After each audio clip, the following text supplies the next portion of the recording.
ایسی باتیں ہیں جس سے ہمارا وضو ٹوٹ جاتا ہے، بندے کو پتہ ہی نہیں ہوتا کہ وضو کیسے ٹوٹا ہے۔ اب اس کا کس طرح ہمیں پتہ چلے گا کہ وضو کیسے ٹوٹا ہے؟ اکثر حضرات کو غلط فہمیوں میں بندہ کہتا ہے کہ ہاں بھائی کس طرح وضو بچے گا، کس طرح نہیں۔ تو اس سے پہلے تو حدیث مبارکہ سن لیتے ہیں، اس کے بعد انشاءاللہ پھر ہم آگے جو بات ہے وہ انشاءاللہ سنیں گے۔ نبی اکرم نور مجشم شاہ بنی آدم صلی اللہ تعالیٰ علیہ وآلہ وسلم کا فرمان ہے کہ جس نے اچھی طرح وضو کیا، کیا کیا؟ اچھی طرح کا حکم ہے کہ جس نے اچھی طرح وضو کیا اور پھر آسمان کی طرف نگاہ، دوسرا کلمہ شہادت یعنی اللہ کی شہادت بیان کی، گواہی دی، تو فرمایا کہ جنت کے 8 دروازے ہیں، جس سے چاہے وہ داخل ہو جائے اللہ اس کو جنت عطا فرمائے۔ تو بندہ وضو کے بعد دوسرا کلمہ پڑھے گا تو اللہ تعالیٰ جنت کے 8 دروازے اس بندے کے لیے کھول دیتا ہے، جس سے چاہے اندر داخل ہو جائے۔ دوسری حدیث مبارکہ اس میں میرے مصطفیٰ کریم نے ارشاد فرمایا کہ جو بندہ اچھی طرح وضو کرے اور وضو کرنے کے بعد ایک مرتبہ سورۃ قدر پڑھے، کیا پڑھے؟ کون سی سورت؟ انا انزلناہ فی لیلۃ القدر، اور یہ ایسی سورت ہے جو ابھی انشاءاللہ لیلۃ القدر کی رات بھی آنے والی ہے۔ اور جب حدیث پاک میں آتا ہے کہ لیلۃ القدر کی رات ایسی عظیم رات ہے کہ اس رات عبادت کرے گا اللہ 1000 مہینے عبادت کرنے کا ثواب ہوگا۔ اچھا، سورۃ قدر جو بندہ پڑھتا ہے اللہ تعالیٰ اس بندے کو صدیقین کا مرتبہ عطا فرماتا ہے۔ یہ صدیقین جو ہے نا، صادق لوگ، اللہ تعالیٰ ان کا مرتبہ عطا فرماتا ہے۔ اور جو 2 مرتبہ پڑھے اللہ 2 مرتبہ پڑھنے والے کو شہداء کا رتبہ عطا فرماتا ہے۔ 1 مرتبہ پڑھے صدیقین، 2 مرتبہ پڑھے اللہ شہداء کا مرتبہ عطا فرماتا ہے۔ اور فرمایا کہ جو 3 مرتبہ پڑھے اللہ عز و جل میدان محشر میں اس بندے کو انبیاء کے ساتھ اٹھائے گا، اس بندے کو انبیاء کے ساتھ اٹھائے گا۔ جو 1 مرتبہ پڑھے سورۃ قدر وضو کے بعد تو صدیقین میں شمار ہوگا، 2 مرتبہ پڑھے شہداء میں شمار ہوگا، جو 3 مرتبہ پڑھے اللہ بروز قیامت اس بندے کو انبیاء کے ساتھ اٹھائے گا۔ اتنی بڑی سعادت ہے۔ انا انزلناہ سورت یاد کر لیں اور اس کو 2 مرتبہ پڑھیں، 3 مرتبہ پڑھیں تو اللہ تعالیٰ ہمیں یہ مرتبہ عطا فرمائے گا۔ اور جن حضرات کی نظریں کمزور ہیں، جو بیٹھی ہیں، جن کی نگاہیں کمزور ہو گئی ہیں، جس کی وجہ سے آنکھوں سے دیکھنا مشکل ہو گیا ہے یا نگاہیں کمزور ہوتی جا رہی ہیں، ہماری بہنیں ہیں، ہماری مائیں ہیں، ہماری بڑی مائیں ہیں، جو بزرگ ہیں، ان کے لیے ایک وظیفہ ہے، بہت ہی پیارا وظیفہ۔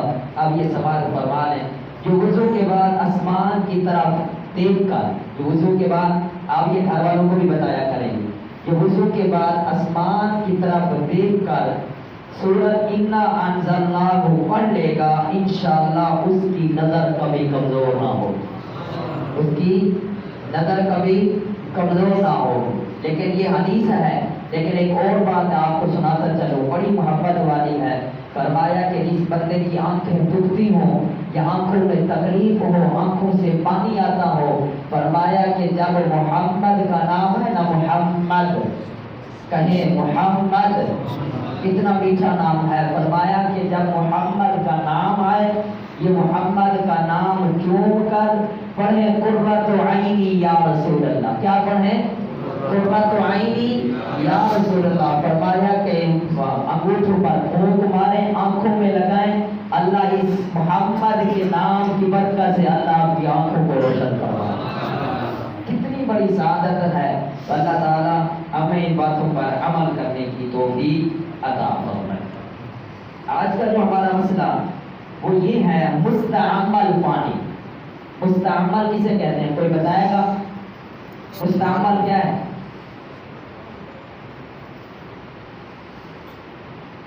اللہ اللہ، جی ماشاءاللہ، دونوں اسلامی بھائیوں نے بتایا، ماشاءاللہ ہمارے حاجی نیاز سے اعتکاف میں بیٹھے ہیں، اللہ تعالیٰ ان کا اعتکاف بھی قبول فرمائے۔ مستعمل پانی کہتے ہیں استعمال شدہ پانی، کیا کہتے ہیں؟ کیا سارے بولو کیا؟ استعمال شدہ پانی. اب استعمال شدہ پانی کیا ہوتا ہے؟ اب اس کو کیسے استعمال شدہ پانی سے ہمارا نہ وضو ہوگا نہ ہی غسل ہوگا، نہ وضو ہوگا نہ ہی. بڑا اہم مسئلہ ہے، بڑا عظیم مسئلہ ہے، لیکن کسی اسلامی بھائی کو اس کا پتہ نہیں تھا تو ہم نے سیکھنا ہم پہ فرض تھا.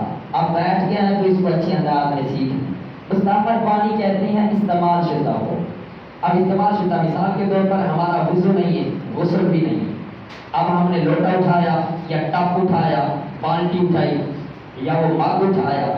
اب مگ میں اگر یہ انگوٹھا، یہ ناخن یا یہ انگلی چلی گئی، اب اگر وہ پانی پہ لگ گیا تو اب وہ پانی استعمال شدہ ہو گیا. اب اس سے نہ وضو ہوگا نہ ہی غسل ہوگا، نہ ہی وضو ہوگا نہ ہی غسل ہوگا. مثال کے طور پر گلاس نہیں ہے، اچھا پھر یہ مثال کے طور پر یہ گلاس ہے، یہ سردی میں زیادہ مسئلہ بنتا ہے کہ بندہ چیک کرتا ہے کہ اس میں پانی گرم ہے یا نہیں ہے، تو جیسے ہی انگلی مارے گا، اب بے وضو تھا بے غسل تھا، اب انگلی اس پانی میں ماری تو یہ پانی سارا کا سارا کیا ہو گیا؟ استعمال شدہ. کیا ہو گیا؟ اب اس سے نہ وضو ہوگا نہ ہی غسل ہوگا. اب اسی طرح جو بالٹیوں میں وضو کرتے ہیں یا لوٹے میں وضو کرتے ہیں، اب لوٹا اٹھانے میں اگر یہ ہاتھ ہمارا لگ گیا تو وہ پانی استعمال شدہ ہو گیا، اس سے نہ ہمارا وضو ہوگا نہ ہی غسل ہوگا. تب اس کا طریقہ کیا، حل کیا؟ فرمایا کہ پہلے ہاتھوں کو اچھے انداز میں دھو لیں، ہاتھوں کو اچھے انداز میں دھو لیں. اب مثال کے طور پر شہر کوئی ٹپ پڑا ہے پورا، اب ٹپ میں کسی طرح مگا نیچے چلا گیا، اب مگے کو اٹھانا ہے تو کیسے اٹھائیں گے؟ وضو ہے نہیں، غسل ہے نہیں. تو اگر ہم مگے کو اٹھاتے ہیں، پانی کے اندر ہاتھ ڈالتے ہیں تو پانی استعمال شدہ ہو گیا، نہ اسے وضو ہوگا نہ غسل ہوگا. تو ہم کریں کیا؟ فرمایا علماء کرام لکھتے ہیں پہلے آپ اپنی جہاں تک ہاتھ اس ٹپ میں ڈالنا ہے پہلے اس کو دھو لیں. کیا کریں؟ دھو لیں اس بچے انداز میں. جب یہ دھل جائے گا تو اب یہ ہاتھ اگر پانی میں ہم ڈالیں گے تو ہمارا پانی استعمال شدہ نہیں ہوگا. اب اس سے ہم وضو بھی کر لیں گے، غسل بھی کر لیں گے. دوسری بات، جب بندہ واش روم سے آتا ہے، اب تو ماشاءاللہ جب ہاتھ گھر میں ڈال لگے ہیں، ٹوٹی لگی ہے، تو پہلے کے دور میں ایسا نہیں ہوتا تھا.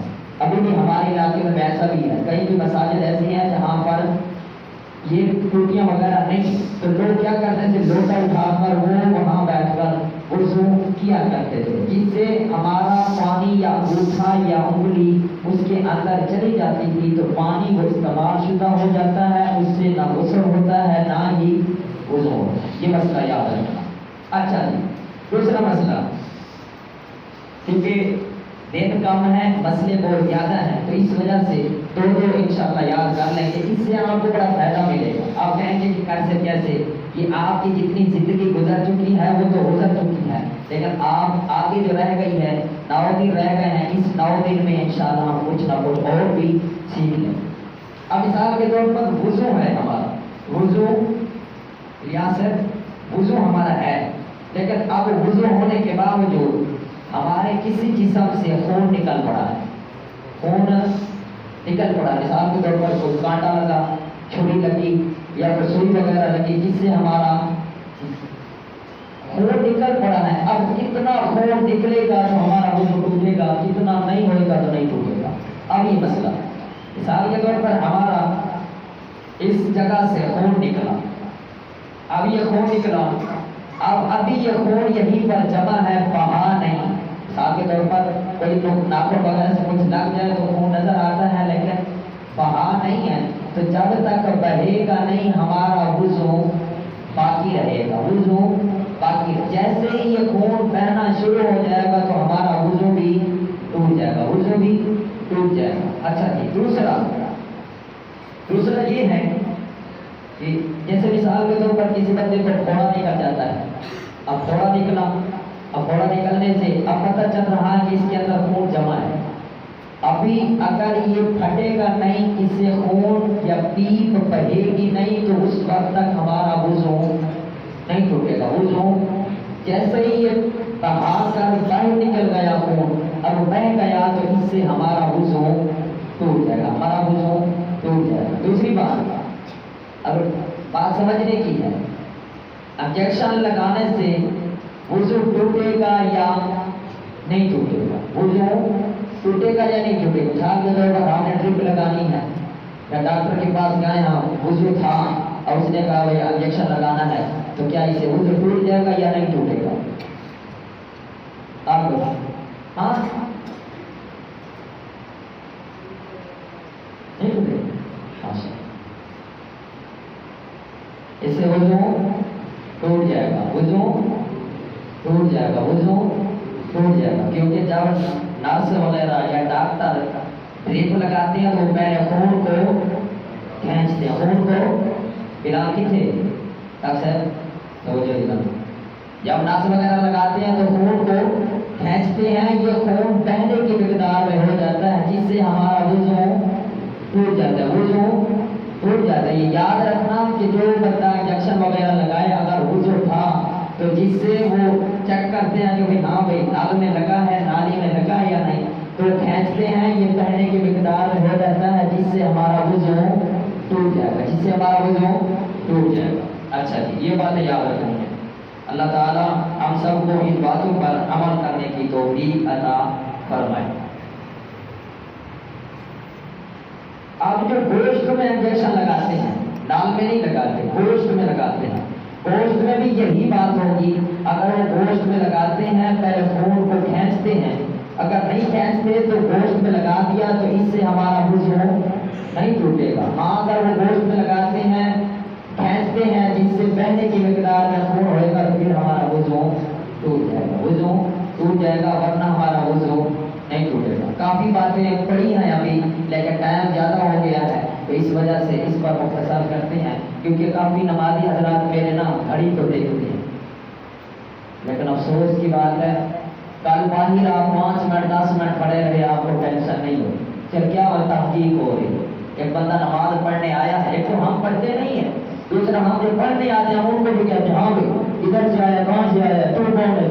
اے اللہ کے بندے، یہ مسجد اللہ کا گھر ہے، یہاں امیر بھی آتا ہے، غریب بھی آتا ہے، سب آتے ہیں، تو اس میں کون سی بڑی بات؟ وہاں ہم 10-15 منٹ کھڑے ہیں، کوئی پتہ نہیں، ٹینشن ہی نہیں ہوئی، بڑے بڑے بندے بھی کھڑے تھے، کوئی ٹینشن نہیں ہے۔ ادھر کار سے 2 بجے سے رات آگے ساری نکاح پر گھڑی دے ہوں گے کی ہوگی، بڑے بڑے بیٹھے حاجی سے بڑے تھے، باہر کھڑے تھے، کوئی مسئلہ نہیں، ٹینشن نہیں ہوگی۔